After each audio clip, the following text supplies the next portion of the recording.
John Kenny Sr., looking worn and aged beyond his years, stepped out of his car with a heavy heart.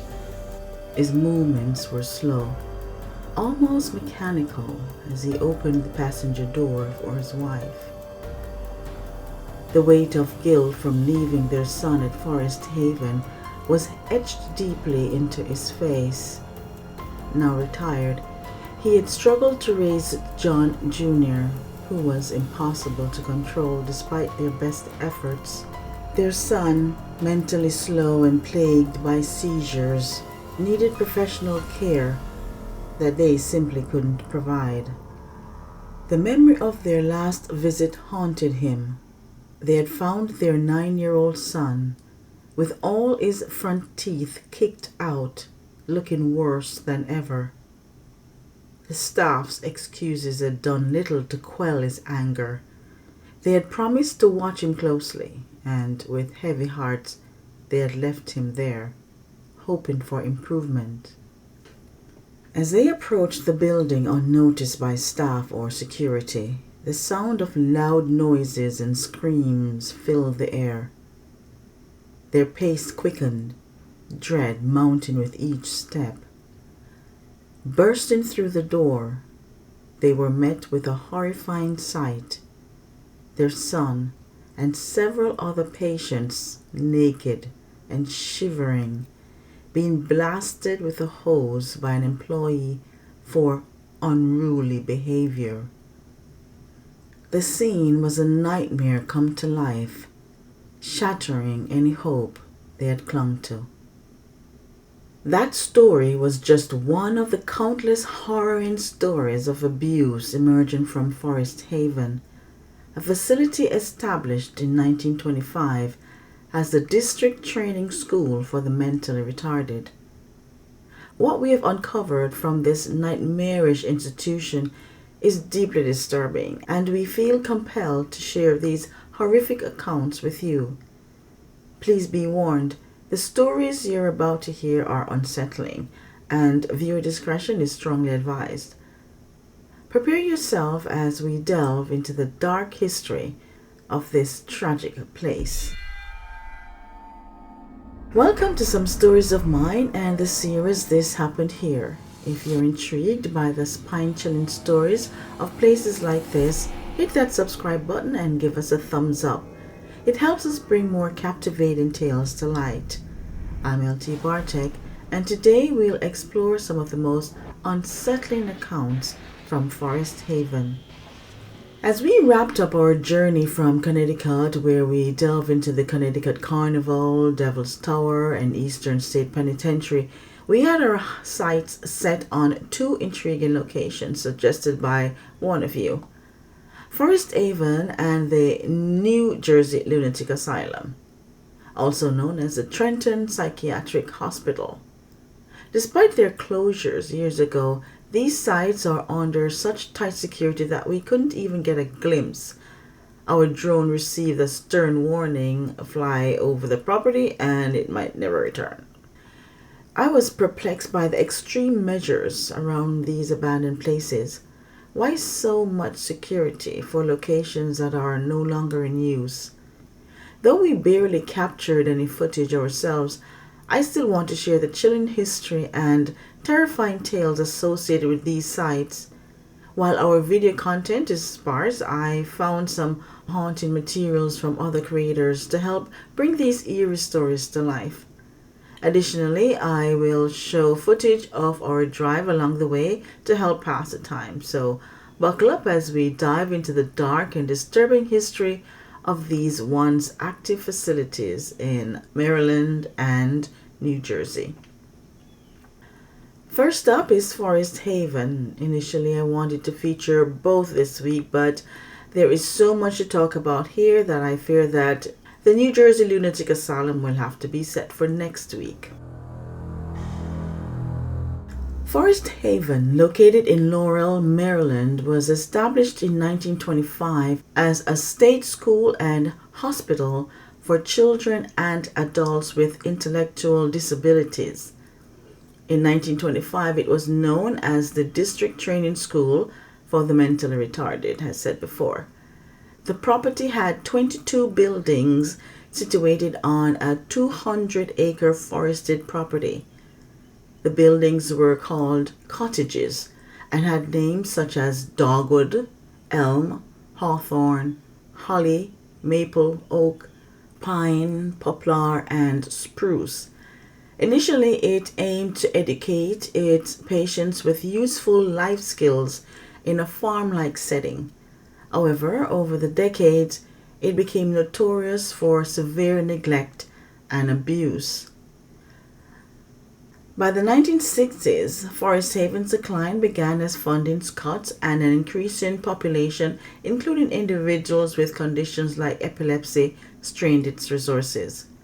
Reports of abuse and neglect started to surface, but they were often ignored. In 1976, families of patients filed a lawsuit, joined by the Department of Justice in 1978, which led to the relocation of many residents to group homes. Despite this, the facility continued to operate under dire conditions. The 1980s saw further deterioration. Staff members were found guilty of theft and misappropriation, and the facility was plagued by medical incompetence. Between 1989 and 1991, the Justice Department monitored death from aspiration pneumonia, a condition often caused by improper feeding procedure where they would feed the patients laying down. At one point, they only had 2 social workers for 1,300 residents. Physical, mental, and sexual abuse were rampant, with residents frequently subjected to beatings and other forms of mistreatment. Forest Haven was finally closed in 1991 by order of a federal judge after years of documented abuse and neglect. Over 400 deaths occurred under suspicious circumstances, and many victims were buried in a mass grave. One of the thought processes behind that was, if the dead had already long been forgotten, why have a funeral? Added to that, most of these deaths were avoidable, and not wanting to be liable, the staff buried and burnt the dead in secret. The closure marked the end of what has been described as one of the deadliest examples of institutional abuse in recent American history. Here are some of the stories of abuse on residents by the staff of Forest Haven. In 1977, a visiting family witnessed the heartbreaking reality of life inside Forest Haven, describing how residents were bound to urine-soaked mattresses in locked wards, their humanity stripped away. Among the many tragic stories that surfaced was that of Bertha Brown, a woman grappling with incontinence and a severe condition that compelled her to eat anything within reach. One fateful day, Bertha was tied to a toilet and left alone, vulnerable and unattended. In a desperate moment, she tried to consume her own feces and tragically choked to death. Her story stands as a haunting reminder of the neglect and despair that pervaded the institution, a life reduced to unimaginable suffering and a heart-wrenching loss that echoes through time. Some of the toughest cases were people who weren't intellectually disabled at all. Folks who were deaf, dyslexic, illiterate, epileptic, or non-native speakers were often misunderstood by society or too much for their families to handle. When a nearby orphanage was shut down in 1974, 20 orphans were moved to Forest Haven. Instead of finding new orphanages, the kids were reclassified from orphans to mentally retarded. Sadly, because of how they were treated, some started to show signs of intellectual disability, making a bad situation worse. In 1975, the asylum director estimated that 400 residents didn't belong there and admitted that the facility made their conditions worse. He mentioned that 1/3 of the residents could benefit from training activities instead of the babysitting they do there. Back then, the DC Mayor, Vincent Gray, who visited Forest Haven as a psychology student in the late 1960s, called his experience horrifying and the most dehumanizing thing I've ever seen. In 1968, when 8-year-old Joy, the troubled daughter of Betty and Harold Evans, was admitted, Betty and Harold had the best intentions when they brought Joy to Forest Haven. In an interview, Harold explained that there weren't many options for a mentally ill 8-year-old who needed round-the-clock care. The school system had turned her away, and private schools were just too pricey. Both parents worked, so taking care of Joy themselves was out of the question.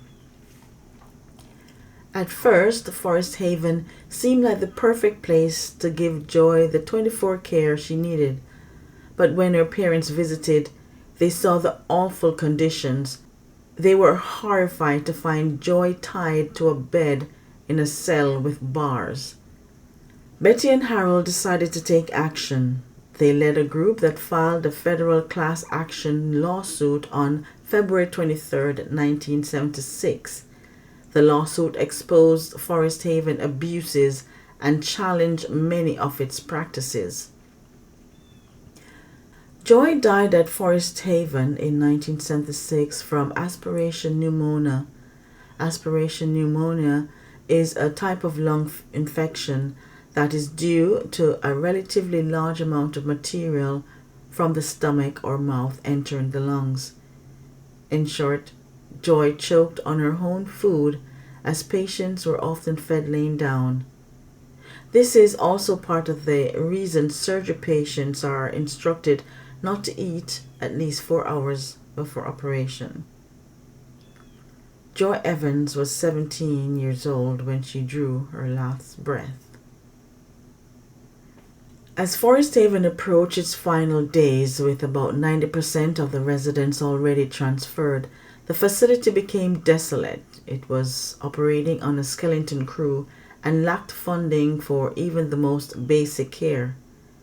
The last residents often choke on their food because there were too few attendants around to make sure everyone ate properly. Staff funding had been cut and qualified volunteers were nowhere to be found, so residents were left unattended in their beds. Bowel obstruction, aspiration pneumonia, rashes, and muscle atrophy accelerated in the final months at Forest Haven. Attorneys asked the district for $395,000 to hire 2 more doctors and 6 additional therapists to help with the patient's transition, but the request was declined.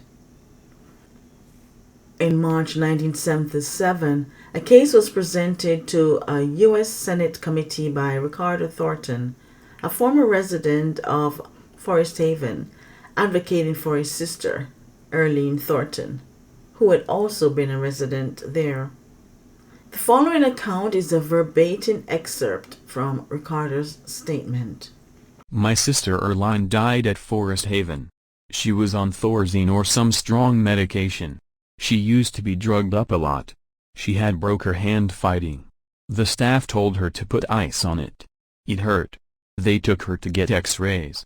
They said that it was nothing.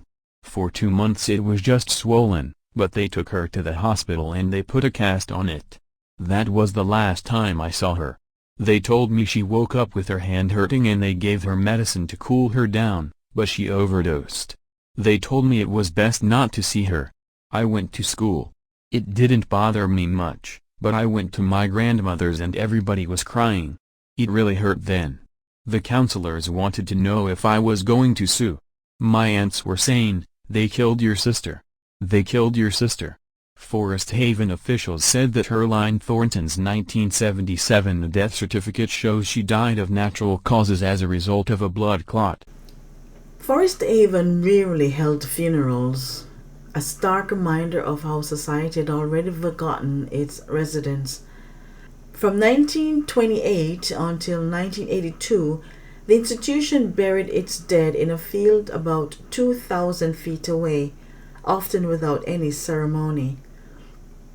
Internet lore paints a grim picture of bodies being loaded into coffins and dumped from garbage trucks into unmarked graves. While this sounds despicable, the reality was slightly less sinister.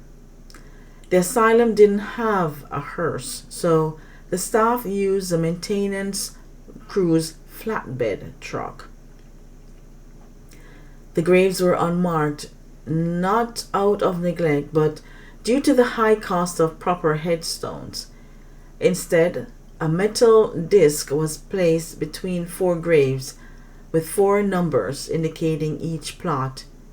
These numbers could be cross-referenced with a master list of 387 names. However, this list was lost like many important records at Forest Haven. It's not hard to imagine that the actual number of deceased might be higher than officially reported.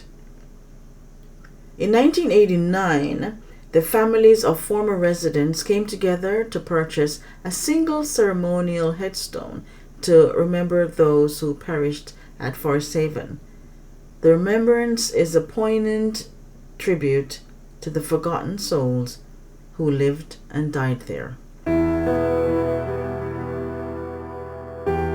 These are sad but true stories about incidents that happened at Forest Haven, and I hope that institutions like this are no longer around. Anyway, thank you for watching. If you got anything from this video, don't forget to like, subscribe, and share.